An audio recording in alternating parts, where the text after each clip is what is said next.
स्वर्गवासी राजाराम बापू पाटील यांच्या प्रतिमेला टाचण्या टोचल्या, लिंबू फिरवला. सांगलीत विपरीत घडले. निवडणुकीच्या धामधुमीत जादू टोण्याचा वापर जिल्ह्याच्या पुरोगामी विचारांना लागला. पुरोगामी विचाराचा वारसा जपणाऱ्या आणि पुरोगामी चळवळीला ताकद देणाऱ्या सांगली जिल्ह्यात आज एक विपरीत घटना घडली. वाळवा तालुक्यातील एल्लूर येथे स्वर्गवासी राजाराम बापू पाटील यांच्या प्रतिमेवर करणी केली आहे.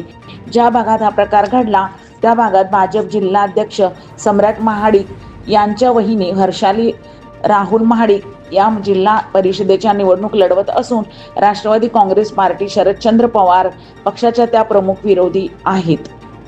नुकतेच भाजप आमदार गोपीचंद पडळकर यांनी माजी मंत्री जयंतराव पाटील यांच्यावर टीका करताना स्वर्गवासी राजाराम बापू पाटील यांच्याबाबत वादग्रस्त वक्तव्य केले होते. त्यामुळे मोठा वाद उत्पन्न झाला होता.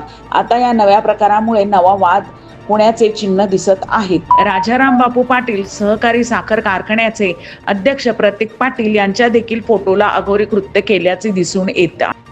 प्रतिनिधी समाधान लोंढे यांचा रिपोर्ट.